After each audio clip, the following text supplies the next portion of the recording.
Michael Eales, welcome to the IPAA 2019 Annual Forum podcast series.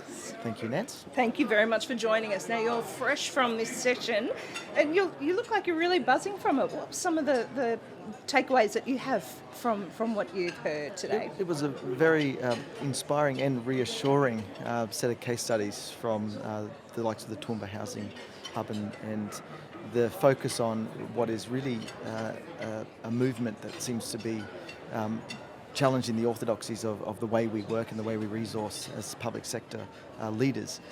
The focus for me was on that intersection of civic leadership in the public sector with the role of community-led innovation and action from both a bottom-up point of view, but also a top-down. There was really good debate and conversation around the impact on policy direction as much as the sort of evidence on the ground of actually changing both individual lives, but not losing sight of the greater good.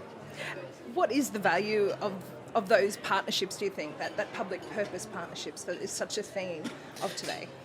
Yeah, so the value, I think, is still being measured, and I believe, and this is not just unique to Queensland, Australia, it's a global challenge of really looking at how we measure cooperation and collaboration.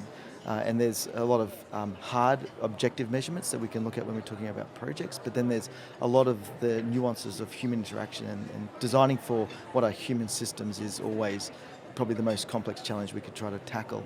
So when looking at the outcome from the panel and some of the concluding remarks, we were talking about the role of neutrality and understanding cooperation and collaboration as a guiding principle for public sector design.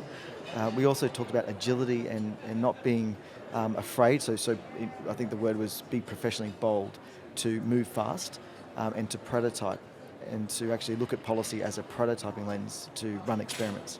And then you have that bigger impact on people's lives, essentially? Yes, and that was clear from the case study, so I'm sure everyone will hear about that as they also sit here in the couch. But the impact is measurable at that level where you're changing the individual and their life and their situation. And some of those individuals have quite binary environments where they're specifically addressing a unique challenge. But what we heard up on the stage is that there are people that walk into these spaces which are both physical and digital, but they walk into these spaces and have very complex needs. And so we need to have a multi-agency approach to help impact the change and really drive that impact so that as a state and as both an outcome, we're helping grow what ultimately will be solutions that can scale. Can you tell us a bit about your history in the sector and where you are now with your business model as well and how that fits into this? Yeah, so Business Models Inc., we were founded out of Amsterdam in 2009, so we set up our offices in Australia in 2013. I established those offices here in Brisbane, and we have worked with both the national and subnational government levels from the Commonwealth Government Department of Employment, embedding user-centred design as a framework and looking at the forward work plan in order to establish that function. And that was a real eye-opener for me early on to look at the bureaucracy that is obviously part of the establishment and understanding how to provide air cover so that officers can actually get out and speak to real humans and understand their genuine needs. But all the way through to then, from a state level, we've seen especially in Queensland, I'm going to put emphasis on Queensland, we've seen a real motivation and drive to work together across agencies and look at that resourcing so that we're not just solving for a single need, but actually looking at all those complexities that wrap around the person. And then we're also now, as Business Models Inc., working with the City of Brisbane and other cities to look at the role of innovation and impact. And congratulations on your award. That must have been really gratifying. Can you tell us a bit about that? Yeah, thanks. So the award that we won in 2017 was from Good Design Australia, and that was focused on our framework. So we're big believers in establishing the right rigour and disciplines around the way of working, the thinking that goes with that. So we frame that as the double loop, and that's a battle-tested model that's now used by public and private sector leaders all over the world.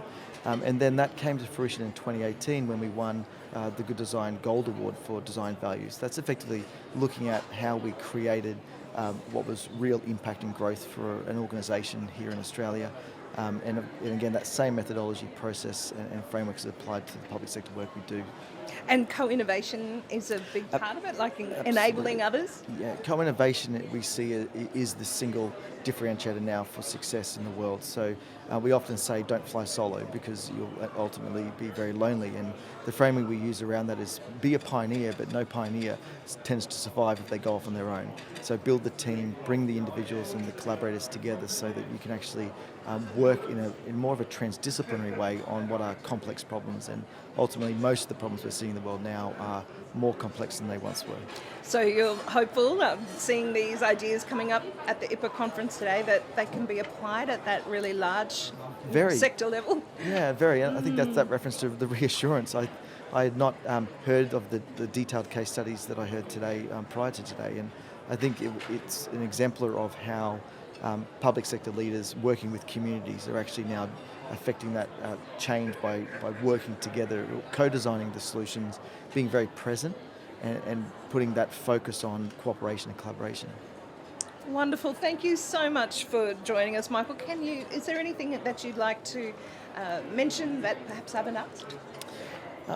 I think if I was to leave a key message, it would really be to focus on the principles we talked about at the back end of the panel session around leadership, be bold as public sector leaders, own not only your role but the mandate that you have, which is to create public value for the greater good as much as for the individual.